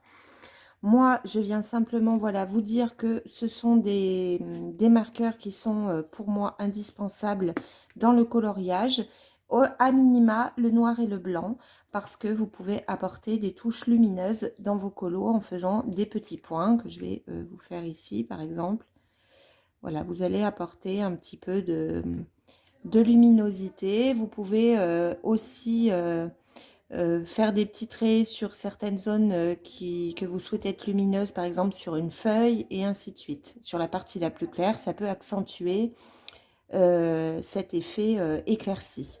Donc pour moi, vraiment, ce sont deux indispensables. Si je devais en garder en termes de grosseur de mine, je garderais plutôt les 1MR qui sont donc, comme je vous le disais, mes favoris. Et sinon, ce serait davantage les 1M qui s'en rapprochent le plus. Pour moi, la taille 3M et la taille 5M, ce sont vraiment des tailles que je n'apprécie pas. Donc, il y en a que j'avais eu tout au début quand j'ai commencé, puisque j'avais pris des mallettes, une mallette, pardon, contenant différentes tailles. Donc, c'est comme ça que j'ai pu vraiment expérimenter les avantages et les inconvénients dans ma manière de les utiliser dans les coloriages. Et aujourd'hui, c'est pas du tout des tailles qui m'intéressent. Et il y aurait pour moi en indispensable un gros noir en taille 8K qui est pour moi très intéressant pour faire des fonds tout en noir. Pour vous montrer un petit peu ce que ça donne, je peux vous montrer un fond que j'avais réalisé du coup avec ce gros marqueur noir. Vous voyez typiquement, là tout le fond est réalisé au gros marqueur noir. Donc là c'est un livre de Kerby Rosanne que vous connaissez certainement. Et tous les petits points d'ailleurs, vous voyez ici, c'est du Posca. Donc là il y a du blanc et il y a également la couleur or que je suis venue ajouter en taille 1MR aussi. Donc vous voyez, il est ici, qui est une jolie teinte or, je trouve. Donc ça pour moi, voilà, ce sont des indispensables. Par contre, il faut savoir que les Posca, ce sont des marqueurs. Enfin moi par exemple, je crois que j'ai dû, depuis que j'ai commencé, utiliser, enfin vider, si je peux le dire comme ça, un seul noir et un seul blanc. Mais en 1 an et demi. Donc quand même, je fais pas du coloriage non plus avec. Donc je trouve que ça tient très longtemps. Mais ce sont des marqueurs qui sont relativement onéreux. Et vous avez des gammes beaucoup plus abordables qui ont été présentées, bah, encore une fois d'ailleurs par la chaîne de Morgane, qui sont les Artistro. Mais je crois qu'à l'origine, je crois que je les avais vus sur la chaîne de Johanna qui en avait parlé, il me semble. Peut-être que c'est là que je les avais entendus en premier lieu. Voilà, donc ce sont des crayons, des feutres, des marqueurs que vous pouvez retrouver facilement dans toutes les chaînes de coloriage. Moi, j'ai les Posca, donc je reste sur les Posca. J'en ai suffisamment, donc je ne vais pas aller chercher les Artistro, même s'ils sont très bien, parce que j'en aurais pas l'utilité. Après, si effectivement je devais débuter dans le coloriage, peut-être que je m'orienterai vers les Artistro qui sont plus abordables financièrement pour débuter, pour commencer. Voilà, mais tout en sachant que prendre un noir et un blanc, c'est pas non plus le bout du monde, je trouve. Donc je regrette pas du tout d'être partie sur les Posca qui sont d'excellente qualité pour moi. Je vous ai pas parlé de celui-ci parce que je l'ai en exemplaire unique. C'est pas un indispensable, mais je vous l'ai quand même mis. C'est un Posca, donc même principe, sauf que là c'est une mine pinceau. Donc ils appellent PCF 350 brush. Donc là le mécanisme est le même, sauf que pour l'activer, il faut enlever le petit capuchon en plastique ici. Il faut appuyer à plusieurs reprises sur cette partie pour amorcer la peinture dans la mine, à l'inverse de ceci où c'est la mine qu'on appuie. Et là, vous avez une mine pinceau. Donc, comme c'est blanc, je vais repartir avec mon papier noir pour vous le montrer, mais je ne sais pas s'il est amorcé. Et là, j'aime beaucoup, en fait. Je ne l'ai pas secoué, donc il n'est pas super blanc. Voilà. Moi, j'aime beaucoup cette mine, en fait. Je m'en suis servie notamment pour faire les effets vagues, pour avoir quelque chose de plus flou. Et typiquement, pour avoir quelque chose de plus flou qu'un marqueur, on va dire, plus classique blanc. Donc, même là, si je prends la teinte 3M, je vais avoir quelque chose de beaucoup plus régulier. Donc ça, pour la mine brush, moi, j'aime beaucoup utiliser le Posca blanc pour pouvoir réaliser voilà, des effets très, très particuliers. Mais, encore une fois, c'est pas forcément quelque chose d'incontournable dans le coloriage. Donc, voici pour ce qui est des Posca, qui pour moi sont des indispensables dans nos illustrations. J'utilise toujours le Posca noir, le Posca blanc, ne serait-ce que dans les portraits pour faire l'iris de l'œil, pour accentuer les petites taches blanches qu'on peut voir dans l'iris ou la pupille noire. Là, je repasse systématiquement avec mes deux Posca noir et blanc en taille 1 MR. Voici pour les Posca. Maintenant, je vais vous parler des stylos gel.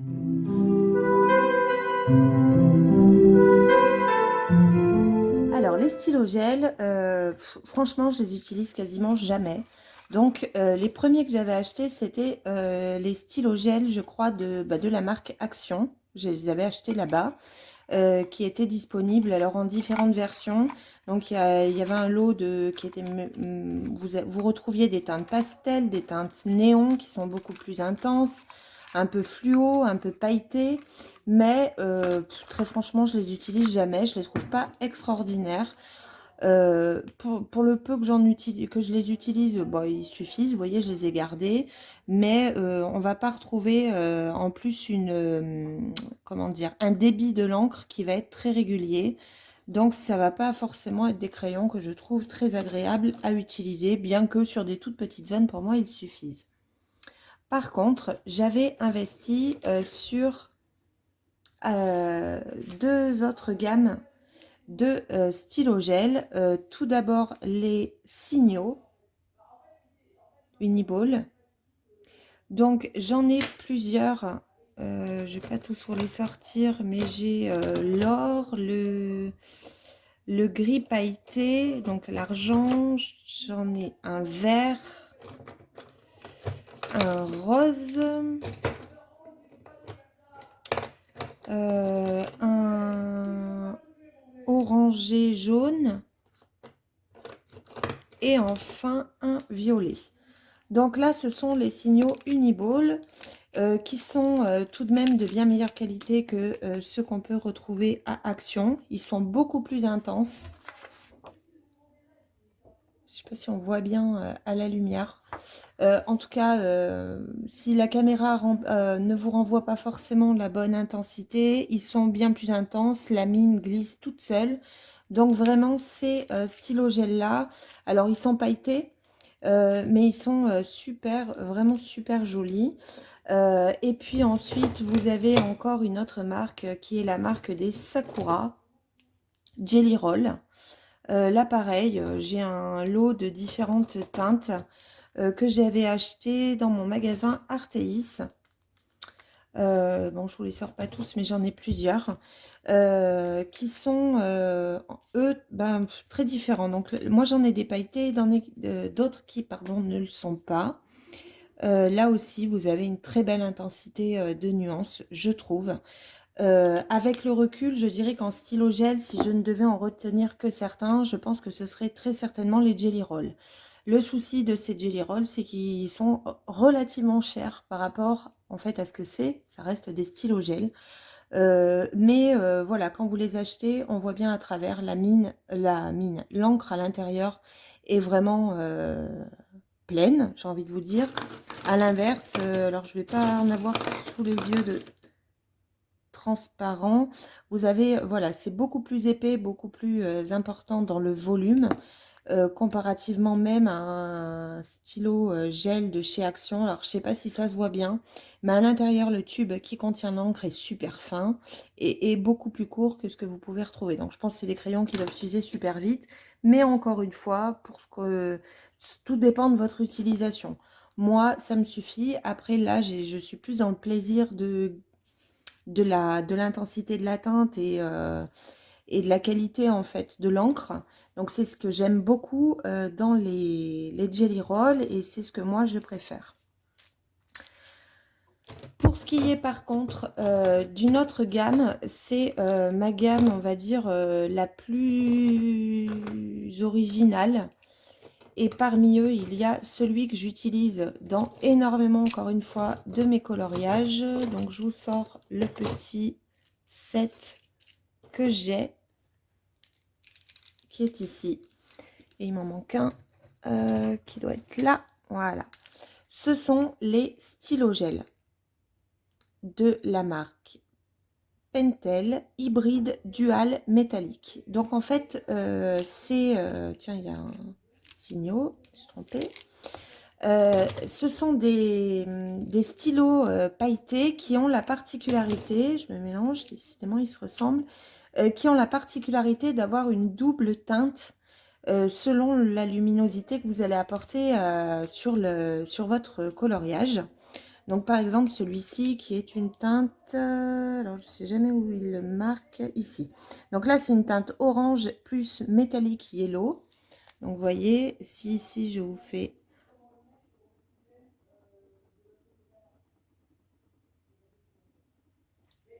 Là, donc là de prime abord, ça ressemble à du orange.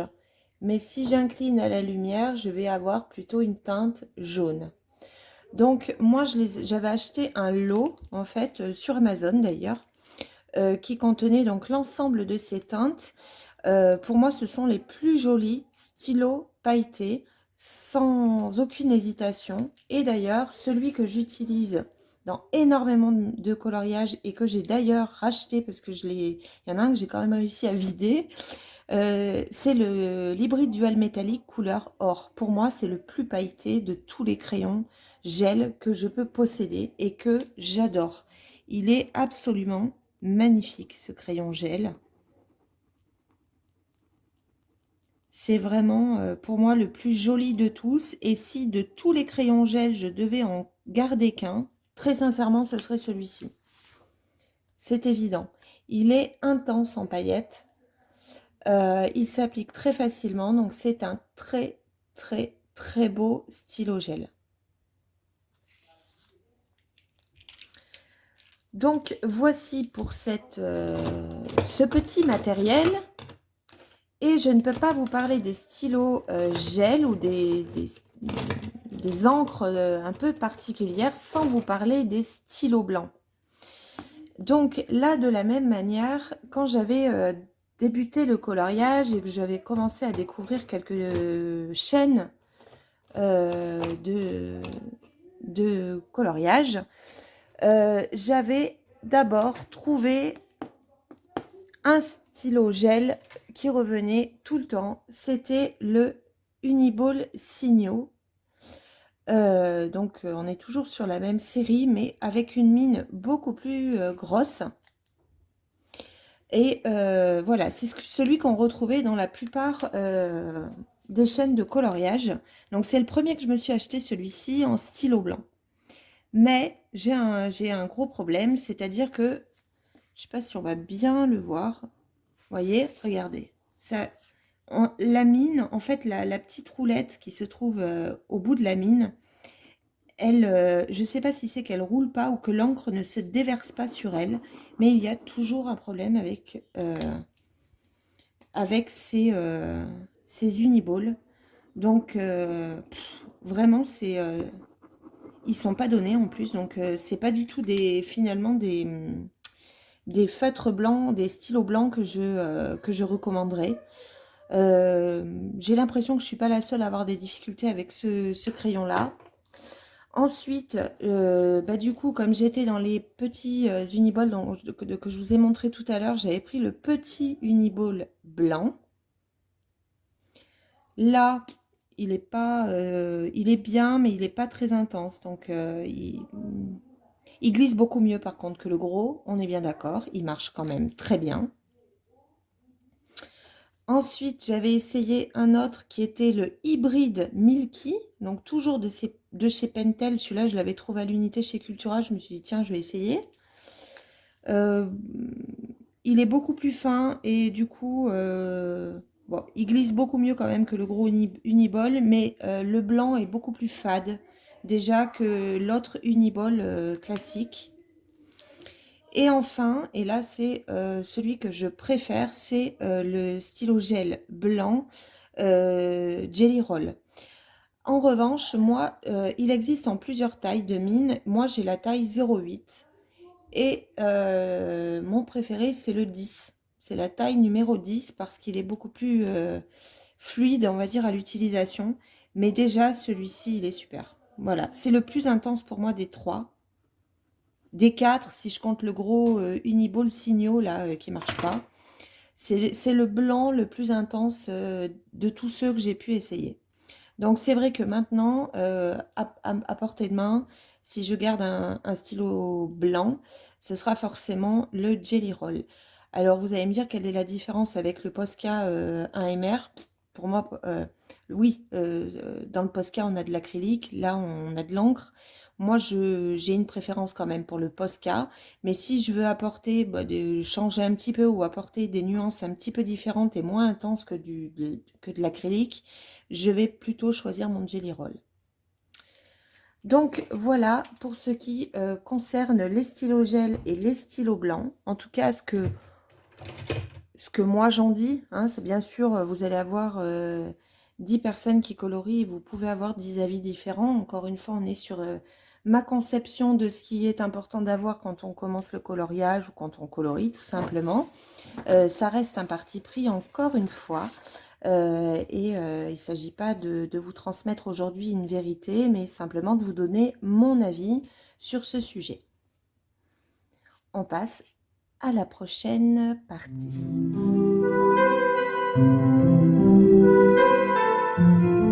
Alors, ensuite, pour vous parler des fonds, des coloriages, on a parlé tout à l'heure du Posca noir que vous pouvez utiliser si vous souhaitez créer un fond noir à votre illustration.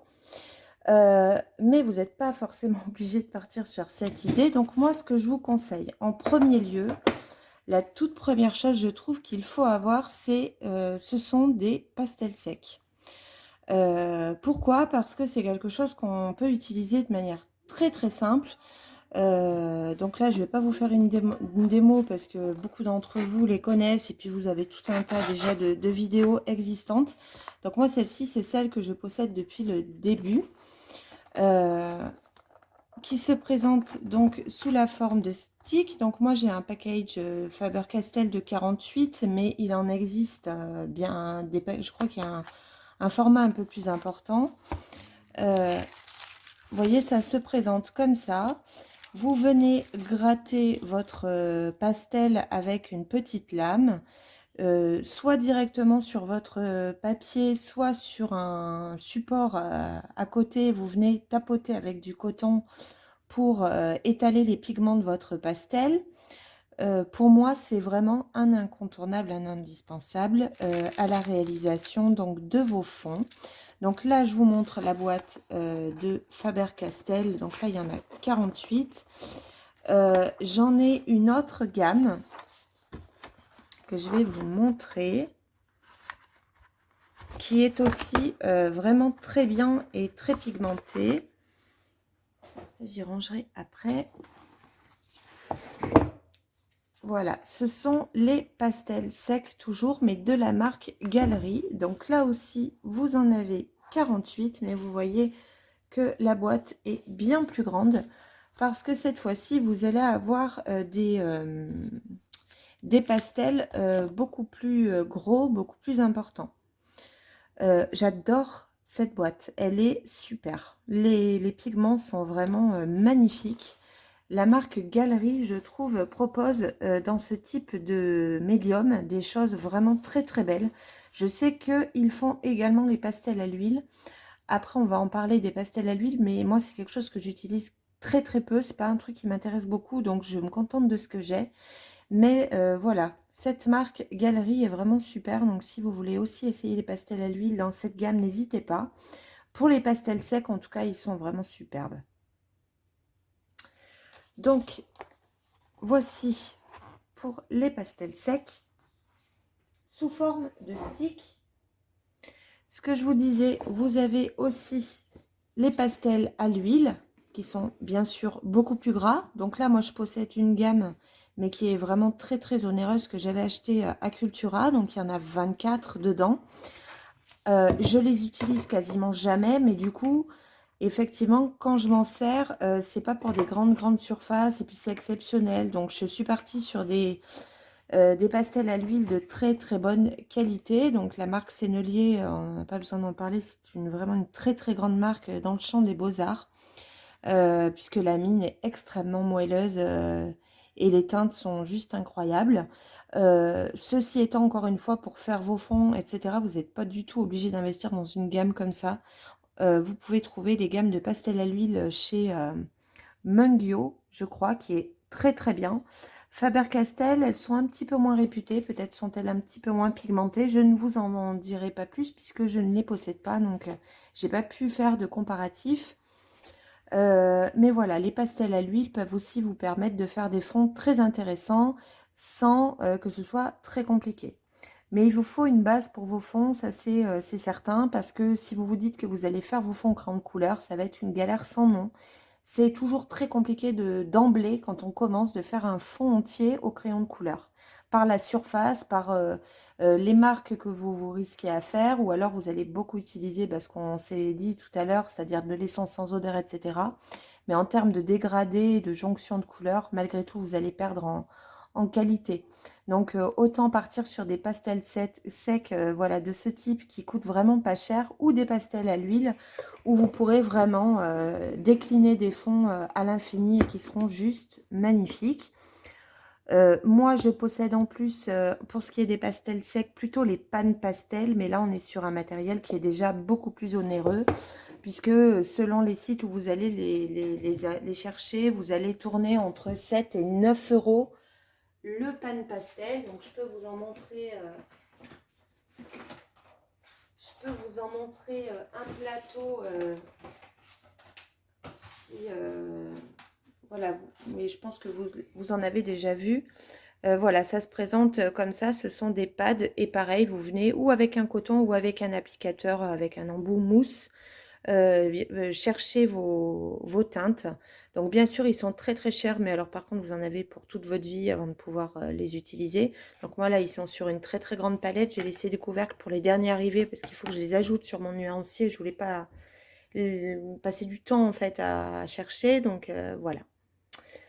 Donc ça, c'est un matériel qui est déjà beaucoup plus onéreux, mais quand on débute, on n'est pas du tout tenu de partir sur ce type de matériel, bien que le pastel sec peut aussi bien vous permettre de travailler des fonds que de mettre en couleur une peau sur un portrait. D'ailleurs, je pense que voilà, enfin ça fait longtemps qu'on m'en parle de faire comment dire, une sorte de vidéo où je pourrais donner mes combinaisons de couleurs, mais je pense que je vous ferai aussi en même temps une vidéo sur mettre en couleur une peau, voilà, avec d'autres médiums que les crayons de couleur. Voilà, il faudra que j'y pense et que je trouve le temps. Pour ce qui est des fonds, j'utilise beaucoup, vous avez pu le découvrir sur ma chaîne, les pads Distress Ink, qui sont des pads d'encre et que vous pouvez venir, pareil, travailler de plein de manières différentes dans la réalisation de vos fonds. Voire même sur des grandes surfaces de coloriage sans que ce soit nécessairement un fond et qui vous permettent également de les retravailler ensuite au crayon de couleur. Je vous en parle pas plus parce que j'ai déjà fait une vidéo en fait dédiée sur la présentation de ces petits pads d'encre. Donc, je vous invite à aller à la voir si vous ne la connaissiez pas. Et puis sinon, bah, pour les expérimenter, pareil, je les ai utilisés dans plein de coloriages ces derniers temps que vous pouvez trouver sur la chaîne si vous souhaitez voir un petit peu leur rendu. Et enfin, sur un autre matériel aussi que vous pouvez utiliser ou pour les fonds ou pour des illustrations ou des parties d'illustration, ce sont les crayons pastels. Donc là, pareil, j'avais fait une vidéo qui vous comparait les différentes gammes. Sur une gamme abordable, donc là, on parle des sticks pastels. Là, vous avez la même mine avec la même composition, qui est la mine pastel. Donc, qui va s'effriter. On n'est pas sur un crayon de couleur quand même. Mais vous avez effectivement des gammes plus abordables et moins abordables. Donc, dans les plus abordables, vous avez les Pitt Pastel ou encore les Carbotello. Je crois qu'il y a aussi la marque Conté et Kohinoor qui vous propose ce type de médium. Moi, donc, je ne les possède pas tous. J'ai également les Carandages qui, eux, sont les plus onéreux, mais qui sont aussi mes préférés. C'est la raison pour laquelle j'avais investi dans ce matériel que j'utilise essentiellement pour des fonds. Bien que là, comme j'ai découvert les Distress, j'étais plus avec les Distress Ink, là, les petites encres. Mais le pastel, les crayons pastel, c'est vraiment un médium que j'adore. D'ailleurs, sur l'illustration que je vous ai montrée tout à l'heure, j'ai dû ranger. C'est réalisé justement, vous voyez, tous les fonds, tous les ciels, pardon. Vous voyez les fonds des bulles là.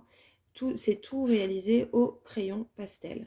C'est vraiment quelque chose que je trouve très beau et encore une fois beaucoup plus simple à utiliser que des crayons de couleur sur des surfaces comme ça en tout cas.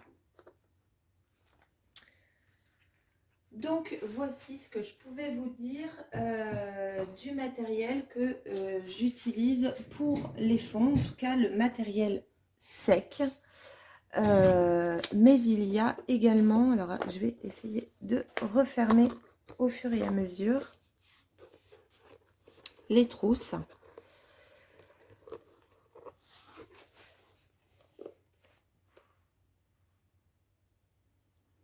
Et enfin, pour les fonds, j'utilise aussi régulièrement les Gelatos de chez Faber-Castell. Ça aussi, c'est quelque chose que j'utilise beaucoup et que j'aime énormément. Vous en avez de teintes diverses et variées. Là, je vous en montre quelques-uns, mais il y en a énormément. Moi, j'en possède plusieurs. J'avais commencé par prendre pareil, c'était un lot, un set de je sais plus combien de Gelatos. Pareil, je vous mettrai le lien en barre d'information que j'avais ensuite complété par une déclinaison de petits paquets de 4 Gelatos. Donc j'avais le dégradé de rose-violet, celui des jaunes, des oranges, rouges et des bleus et des verts, si je ne me trompe pas. En plus du coffret de teintes plutôt irisées. Au final, je regrette pas du tout de les avoir, les petits packaging, mais c'est vrai que les couleurs que j'utilise le plus sont souvent dans les teintes irisées, que vous avez pareil hein, dans toutes les déclinaisons de couleurs. Je vous les montre pas, mais il y en a un certain nombre. Donc ça aussi, c'est un matériel que vous pouvez utiliser alors ou à sec en le mélangeant au doigt, ou en l'appliquant sur votre coloriage et en appliquant de l'essence sans odeur pour venir l'étaler, le mélanger, ou encore en utilisant les petites éponges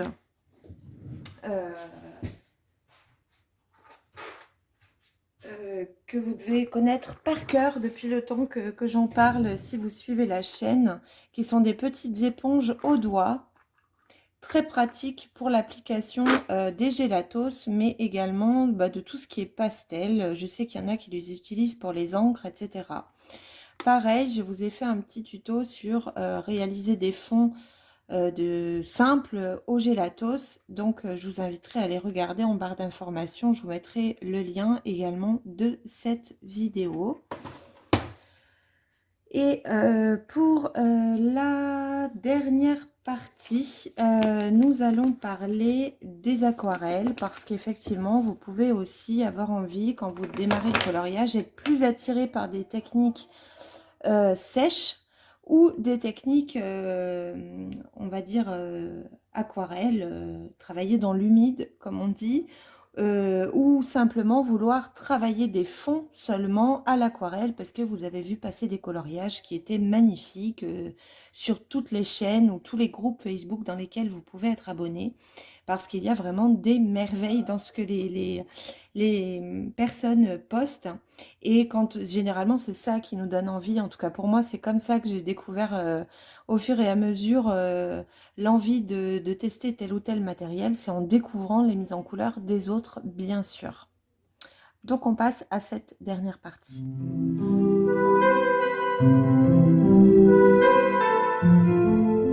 Donc pour cette dernière partie, nous allons revenir sur donc tout ce qui touche l'aquarelle. Si vous souhaitez voilà, varier un petit peu vos fonds ou vos mises en couleur, parce que vous pouvez aussi réaliser un coloriage entier avec l'aquarelle.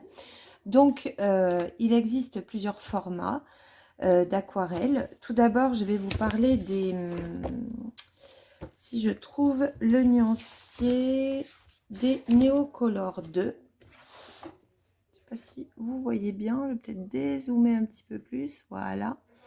Donc là, c'est le nuancier des Neocolor 2 qui existe en 84 teintes. Donc, ce sont des craies qui se présentent sous cette forme, un peu comme les craies grasses qu'on pouvait utiliser à l'école, et qui sont aquarellables. Donc, ou que vous venez appliquer directement sur votre coloriage et que vous venez humidifier avec un pinceau, alors ou un pinceau simple ou un pinceau à réservoir d'eau, ou alors vous venez déposer les pigments de chaque bâtonnet sur une palette ce que vous avez sous la main. Moi j'utilise celle-ci parce que c'est la palette Caran d'Ache qui possède un côté très lisse, très pratique pour l'aquarelle et un côté un peu plus granuleux que j'utilise plutôt pour ce type de choses. Donc en fait vous venez colorier si vous voulez, déposer le pigment de votre crayon aquarellable sur votre palette et ensuite vous venez le mouiller, ce qui vous permet de prélever avec votre pinceau les pigments pour pouvoir les déposer ensuite au lieu d'humidifier directement votre coloriage. Donc ces Neocolor 2 sont très intéressants mais pas donnés, il faut le dire. Pareil, vous les retrouvez dans tous vos magasins, Artéis, Cultura, les Beaux-Arts, etc., etc. Donc les teintes sont vraiment magnifiques, très très pigmentées. Donc ça, c'est un très très bon matériel, bien sûr, mais peu abordable pour le portefeuille en tout cas. Ce que moi je trouve peut-être bien, si vraiment d'emblée c'est un médium qui vous intéresse, c'est peut-être de partir sur quelque chose de beaucoup plus abordable, alors ou sous forme de godet, donc des aquarelles très classiques. Donc là, c'est un coffret de chez Paul Rubens, mais j'avais choisi le coffret nacré. Donc vous voyez, là, j'ai réalisé un petit nuancier sur papier noir pour faire ressortir un peu les teintes. Donc voilà, c'est une palette qui est très très jolie. Elle existe également dans des teintes qui ne sont pas nacrées, des teintes tout à fait classiques, mais je ne la possède pas. Elle se présente comme ceci. Donc voilà, ça peut suffire aussi à réaliser des fonds si vous souhaitez aller sur ce type de matériel. Ensuite, sur des teintes classiques, moi ce que je possède, c'est la boîte Van Gogh, qui est voilà, qui sont des godets que j'aime beaucoup, sur des teintes cette fois-ci qui ne sont pas nacrées, bien sûr.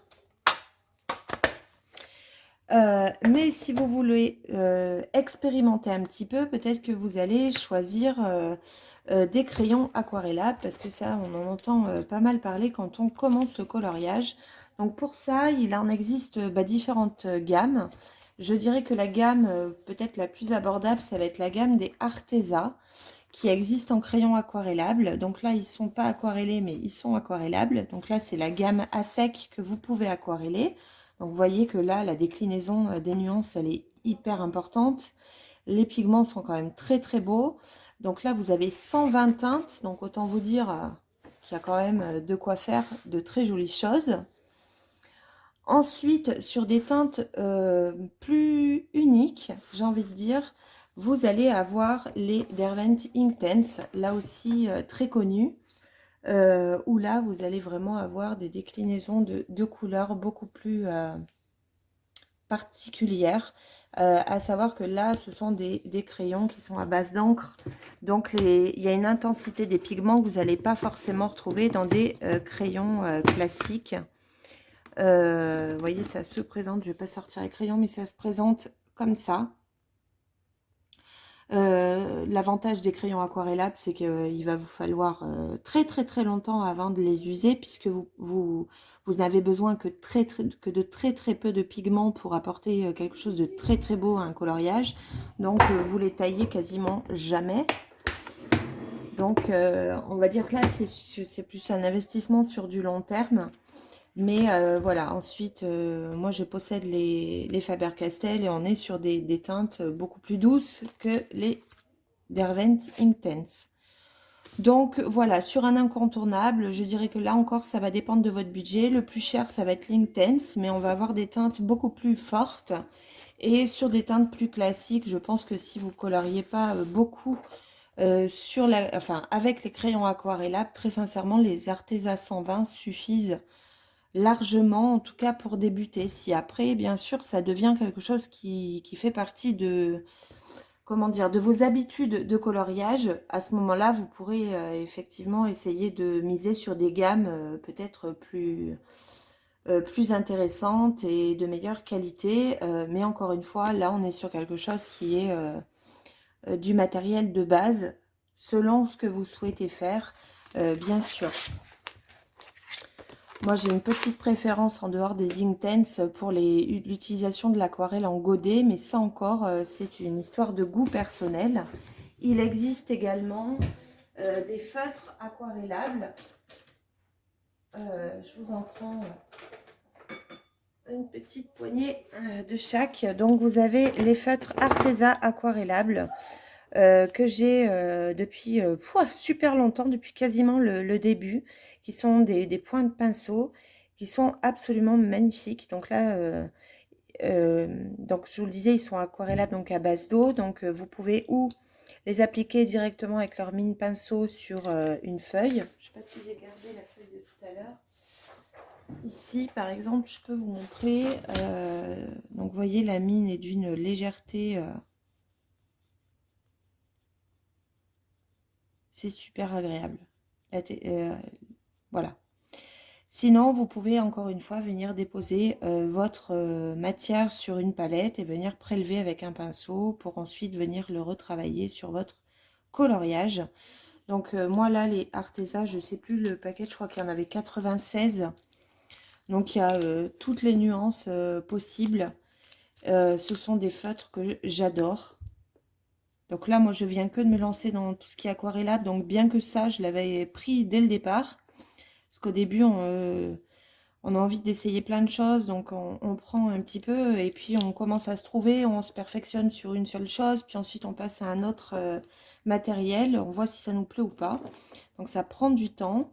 Et sinon, vous avez les fameux aquamarqueurs de chez Action. Là, pareil, j'en ai plusieurs.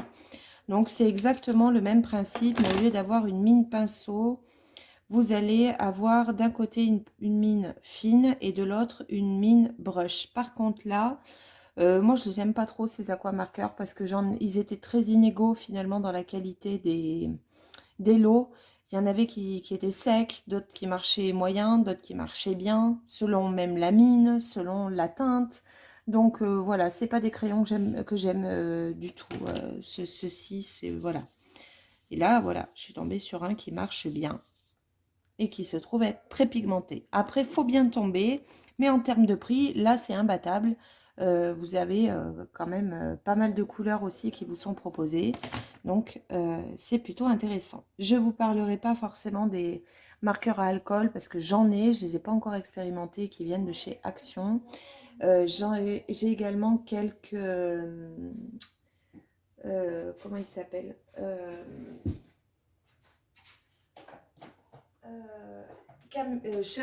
caméléon, je ne sais pas comment on dit, qui sont également des marqueurs à alcool particuliers.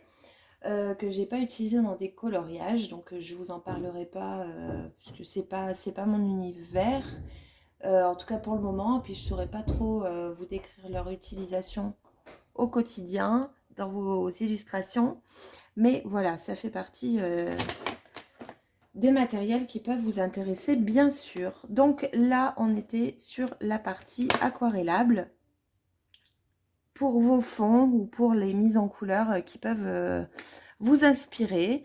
Je pense avoir fait le tour de ce qui peut vous paraître important de connaître quand on commence. Il y a mille et une choses que j'aurais oubliées, c'est sûr. D'abord parce que je les aurais oubliées, puis peut-être parce que je ne connais pas. Et c'est ce que j'aime aussi dans cet univers du coloriage, c'est parce que finalement on apprend tout le temps des tas de choses qui sont pourtant pour d'autres très connues et pour moi pas du tout. Après je suis encore une fois, j'ai pas énormément d'expérience dans le milieu du coloriage. Alors je découvre pas mal de matériel parce que j'en avais fait l'acquisition tout au début et puis ensuite un petit peu au fur et à mesure.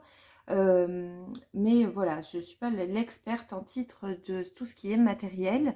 Néanmoins, bah voilà, je voulais répondre à vos demandes, puisque j'étais partie sur cette petite série de je réponds à vos questions parce qu'il y en avait beaucoup et que j'avais du mal à recentrer un petit peu les choses.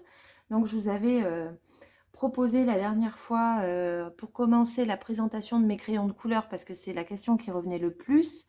Et voilà, là je poursuis avec celle-ci parce que on va dire que c'est celle qui arrive en deuxième.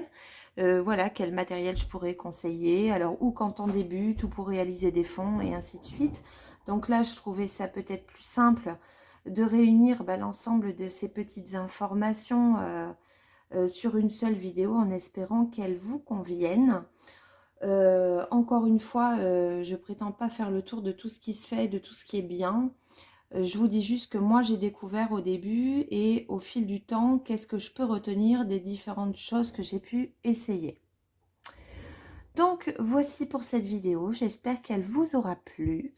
Je vais essayer de vous en proposer une autre, je sais pas, la semaine prochaine ou dans 15 jours. Je vais réfléchir à la thématique. Je vais reprendre un peu toutes les questions qui m'ont été posées et essayer de voir un petit peu ce que je pourrais faire pour y répondre. Et puis sur ce, je vais vous souhaiter de passer une très bonne journée. Je ne sais pas à quel moment cette vidéo sera diffusée. Donc une bonne journée ou une bonne soirée, je ne sais pas. En tout cas, je vous dis merci d'abord d'avoir suivi cette vidéo et suivi toutes les autres. Ça me fait vraiment, vraiment plaisir. Et puis je vous retrouve très vite pour une vidéo colo.